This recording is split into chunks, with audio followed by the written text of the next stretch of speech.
Bonjour, j'espère que tu vas bien.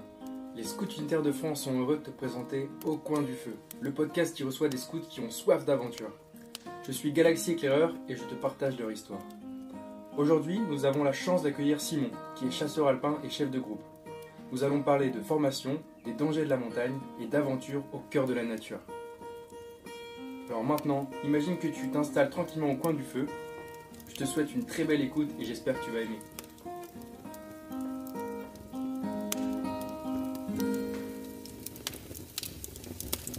Bonjour Simon. Bonjour Baptiste. Avant toute chose, merci. Merci de nous accorder un peu de ton temps pour parler de ton parcours. On est vraiment très content d'accueillir un chasseur alpin et on sait que l'aventure est au cœur de ton métier. Tu nous en parleras après. Donc tout a commencé à l'école militaire de haute montagne à Chamonix où tu as reçu les premières bases de chasseur alpin. Tu es ensuite passé par Montpellier, Annecy et au total tu as été chasseur alpin pendant 12 ans. Aujourd'hui, tu es toujours dans l'armée, mais tu es formateur à Reims. En parallèle de tout ça, tu as une vie scout riche, puisque tu as été louveteau, éclaireur, et aujourd'hui tu es chef de groupe du groupe que tu as toi-même créé, et ça c'est très fort.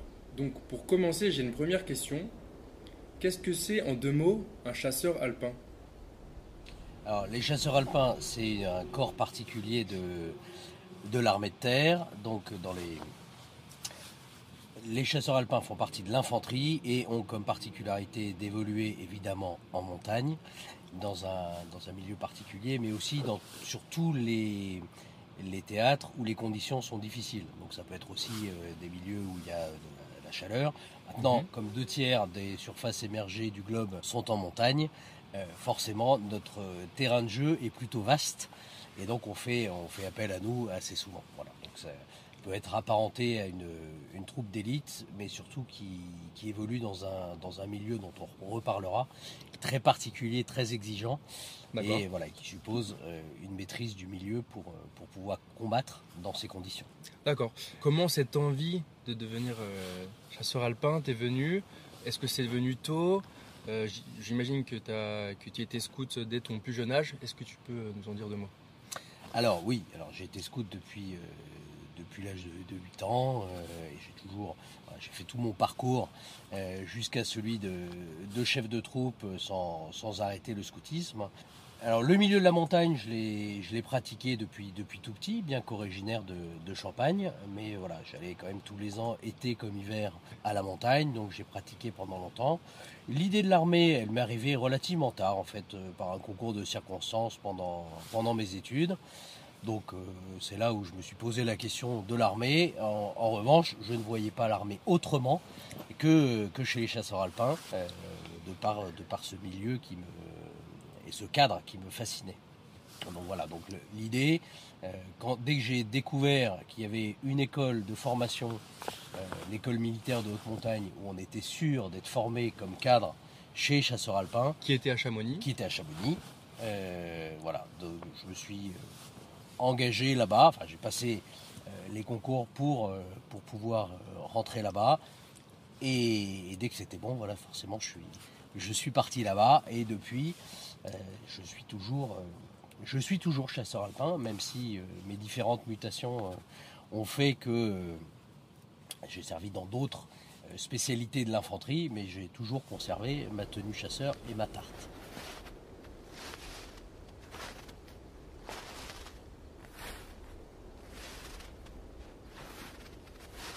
Du coup, tu as toujours été attiré par la montagne, tu la connais bien, tu t'y promènes depuis que tu es petit. Et donc tu considères toujours que c'est dangereux, il faut s'en méfier, ou au contraire, c'est un terrain que tu maîtrises complètement, tu es à l'aise, tu peux tracer ton chemin à travers l'école. Voilà, comment tu vois la montagne ?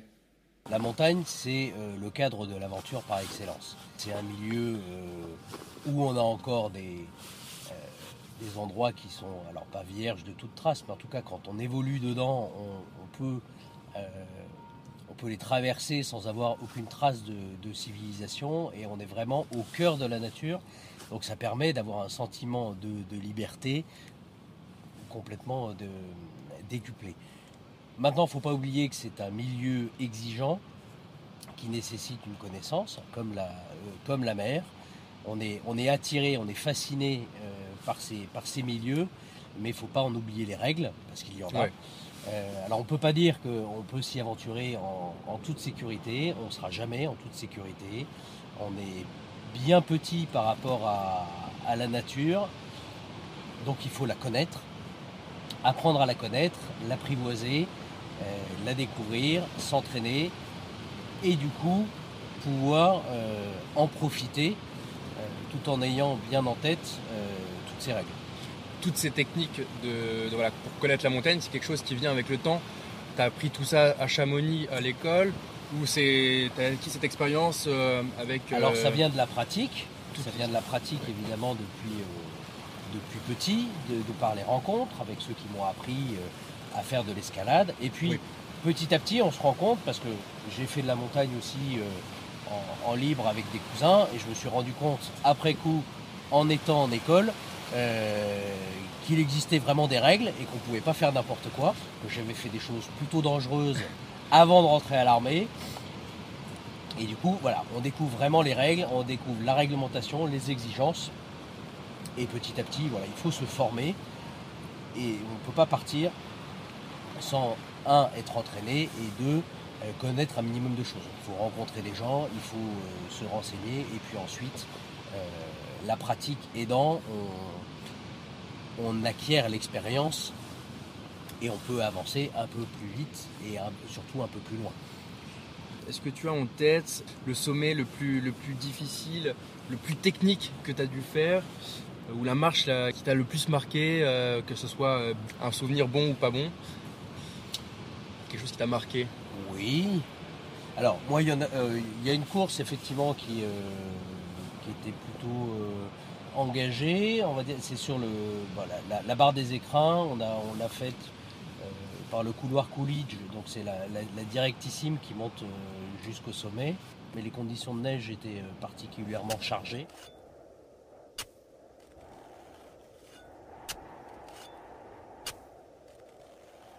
Alors, la barre des écrins, c'est l'un des plus hauts sommets. C'est le plus haut sommet des Alpes du Sud.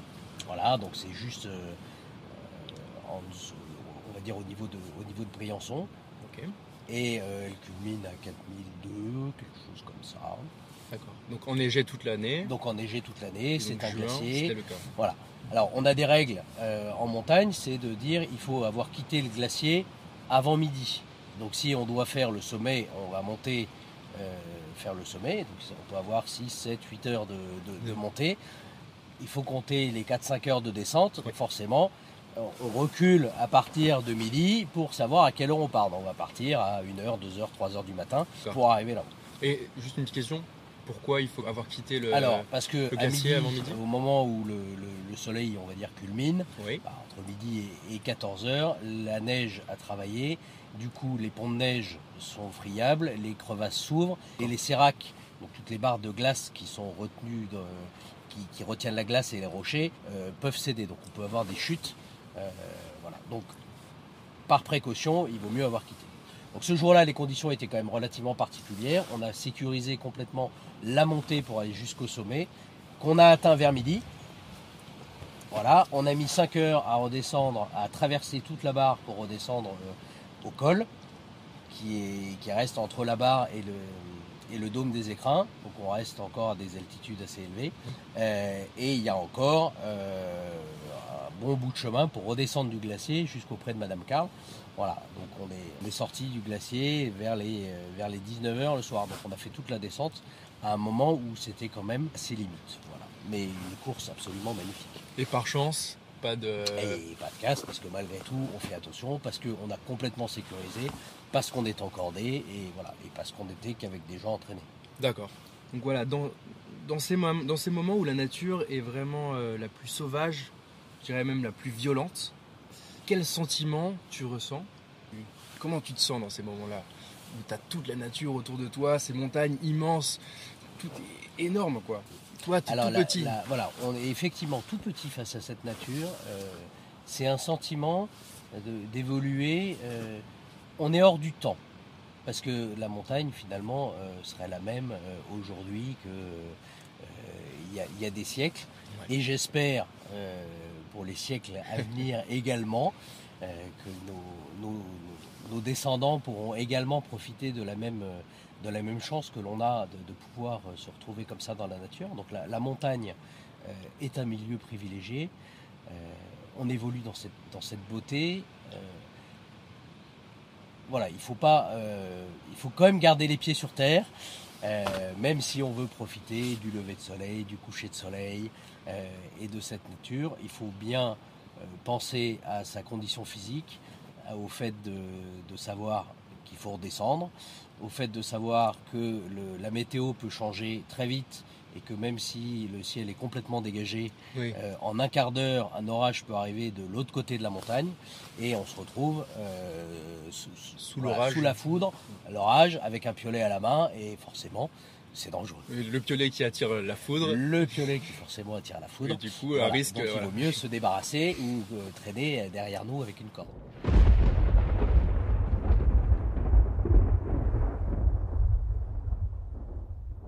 Tu as été scout à la troupe, donc chez les SUF, avec le fonctionnement de patrouille. Comment s'organise la vie de groupe chez les chasseurs alpins? Est-ce que c'est des patrouilles également, avec un chef? Est-ce que le fonctionnement est similaire ou pas du tout? Alors, le fonctionnement à l'armée, de toute façon, est un peu différent, même si les scouts viennent quand même d'une organisation militaire à la base.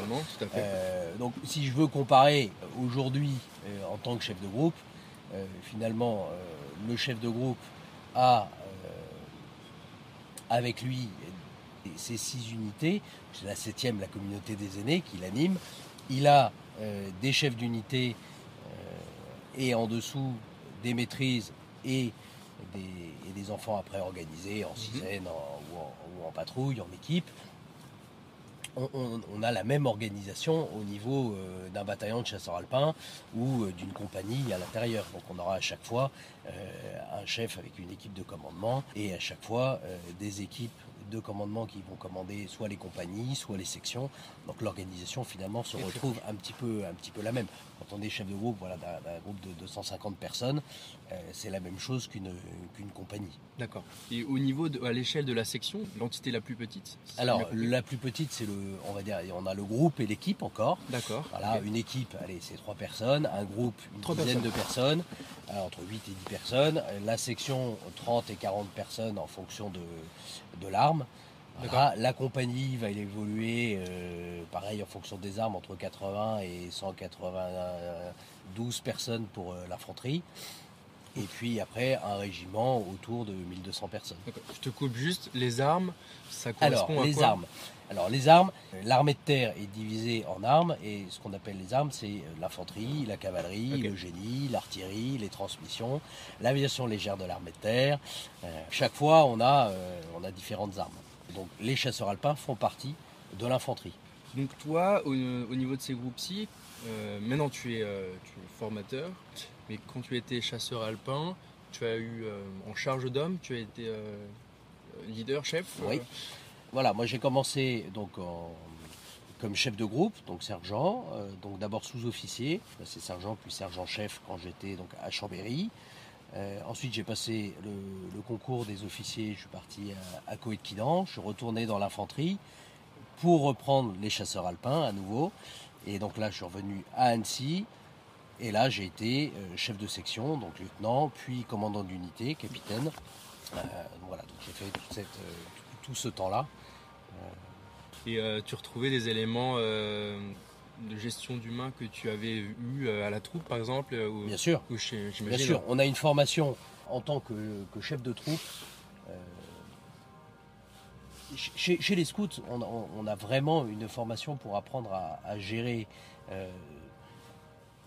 ces patrouillards, ces éclaireurs, avec organiser un camp, organiser des sorties, monter un budget.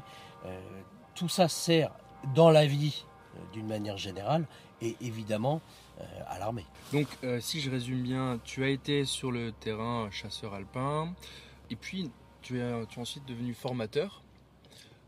Oui. Donc c'est ça Reims, Alors, je Rennes. suis passé à Rennes, donc à l'école des transmissions. Donc là, l'école des transmissions, c'est une des armes de l'armée de Tout à terre, fait. qui forme tous les cadres de l'arme des transmissions. Et donc moi, j'étais en charge de la manœuvre interarmes, c'est-à-dire que je faisais tous les cours qui ne sont pas des transmissions. Oui, oui. Du coup, tout ce qui est combat, tout ce qui est tactique, tout ce qui est réflexion, la topographie, etc. Voilà, donc pour leur apprendre à tout ce qui existe dans le reste de l'armée de terre et pour voir comment eux peuvent appuyer les actions de combat des autres armes. Et du coup, c'était axé toujours dans montagne Alors pas du tout. ou c'était très vaste à ce Pas du moment-là? tout. Là, c'est vraiment pour l'ensemble de l'armée de L'ensemble terre. de- Là, j'étais dans le sens de voilà d'un officier d'infanterie normal, on va dire, voilà, dans le cadre de l'armée de terre. Et du coup, en tant que formateur, est-ce que tu as pu former spécifiquement dans le domaine de la montagne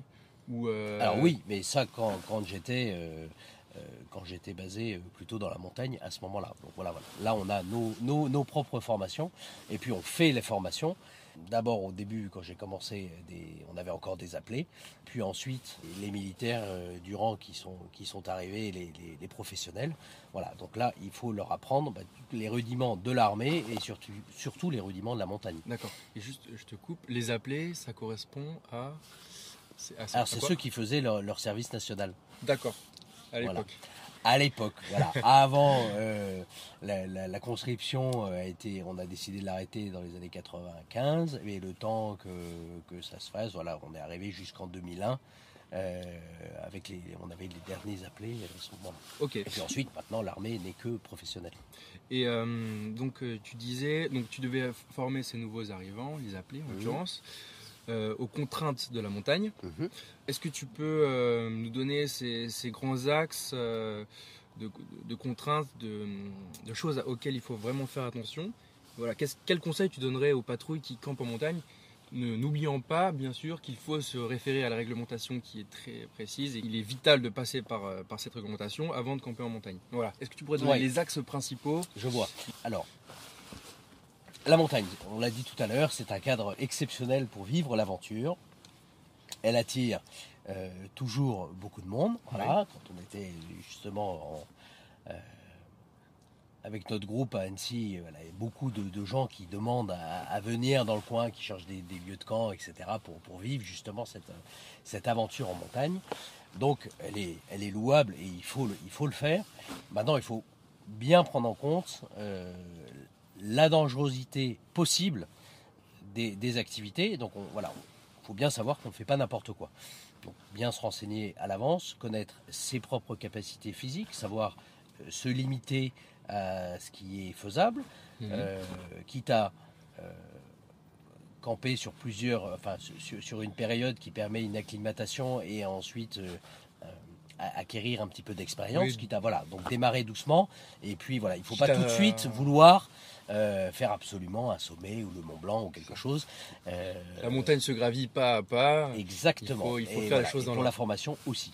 Donc oui, il faut bien voir à l'avance quelles sont les capacités, physique, ouais. connaître les capacités des scouts qu'on a envie d'emmener. Et ensuite, effectivement, se renseigner sur la dangerosité, pouvoir voir la météo, quelle est aussi la saison. Entre l'hiver et l'été, il y a une grande différence.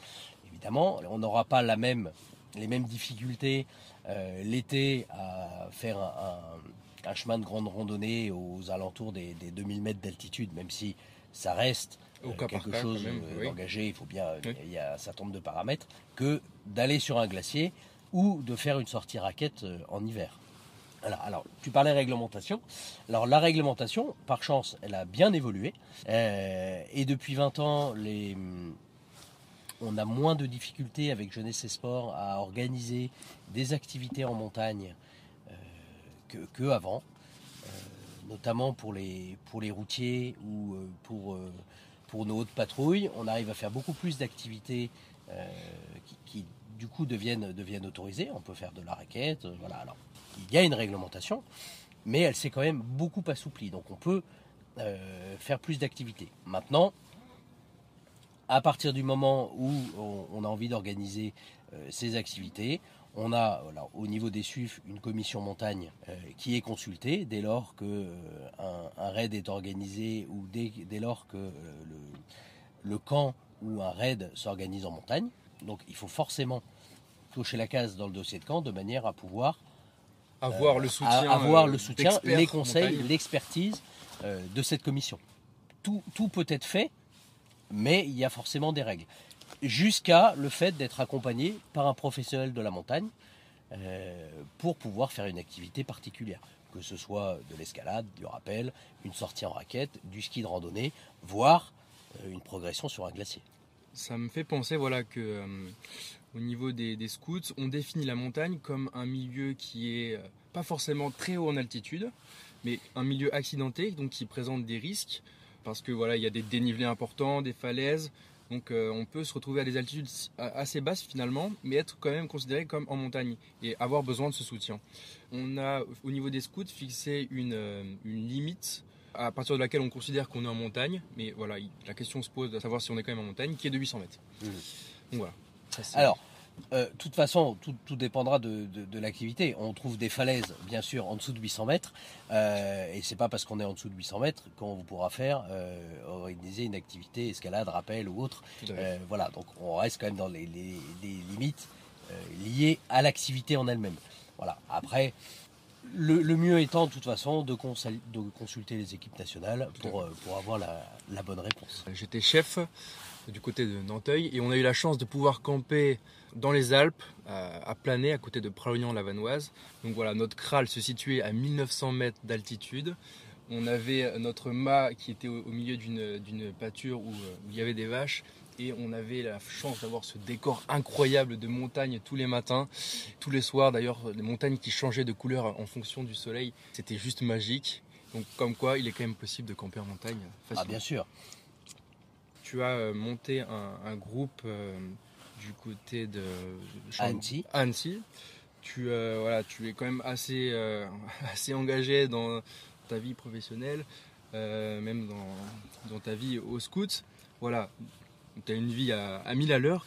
Comment tu arrives à prendre du recul, à te poser au coin du feu pour sortir la tête de l'eau et te poser les bonnes questions, prendre les grandes décisions de ta vie qui font que tu en es arrivé là maintenant. Alors oui, la vie à 1000 à l'heure, on s'y retrouve pas mal. Travaillant tous les deux avec 5 enfants. L'engagement de chef de groupe, là je peux m'adresser à tout le monde et même à nos hypothétiques successeurs. C'est une aventure, elle aussi, qui vaut le coup d'être vécue et qui... Après, tu dis on a besoin de se poser. Oui, on a besoin de se poser. Quand est-ce que je me pose ? Pas très souvent, mais on a besoin de se ressourcer. En ce moment, j'ai 3/4 d'heure de route tous les matins et tous les soirs pour me rendre à mon lieu de travail. Donc forcément, c'est déjà un temps pour moi. Ensuite, j'ai forcément besoin de me ressourcer. Alors nous, on a notre petit havre en Bretagne où j'ai besoin d'aller dehors, d'aller travailler la terre, les arbres, etc. Pour me vider la tête. Donc ça c'est un endroit. On a l'abbaye de Tamier en Savoie qui est aussi notre point de ressourcement et qui nous permet de reprendre les bonnes décisions aussi sur la vie, sur l'avenir. Ou quand comme là, on vient de décider de repartir à la montagne pour cet été et de retourner sur Annecy. Ah justement, j'en profite. Quels sont tes prochains projets ? Qu'est-ce que tu envisages de faire ? Tu le dis que là on requitte la Champagne pour repartir en montagne. Donc je vais retrouver le 27e bataillon de chasseurs alpins dès cet été. Et donc on va pouvoir... Les enfants vont pouvoir retrouver leur chère montagne aussi. Qu'ils aiment aussi. Qu'ils aiment aussi. Et... Un peu comme toi. On essaye de leur transmettre ce goût-là. Petite question. Tu sais que l'aventure, c'est au cœur de ce qu'on veut transmettre aux scouts. Et du coup, pour toi, en 2 mots, qu'est-ce que c'est être un aventurier ? Alors, être un aventurier... pour moi, c'est d'abord la dimension humaine, l'aventure humaine, on la vit au quotidien, avec les gens qu'on rencontre, avec les difficultés qu'on peut affronter. On est dans un monde qui est particulièrement qui est en bouleversement. On est à un tournant aujourd'hui avec énormément de questions qui se posent. Et je crois que c'est être aventurier, nul besoin de partir, même si certains le vivent et c'est magnifique, que ce soit dans l'espace ou dans d'autres contrées. Voilà, on peut être un aventurier du quotidien simplement en vivant notre vie, que ce soit notre vie de foi, notre vie de famille. Et aujourd'hui, on a besoin de montrer quelque part l'exemple, de chacun vivre sa route au milieu de tout ça. Eh bien écoute, merci beaucoup et je te souhaite une bonne journée. Voilà, écoute, merci en tout cas d'avoir pris aussi ce temps, de m'avoir donné l'occasion de discuter. Voilà. Super.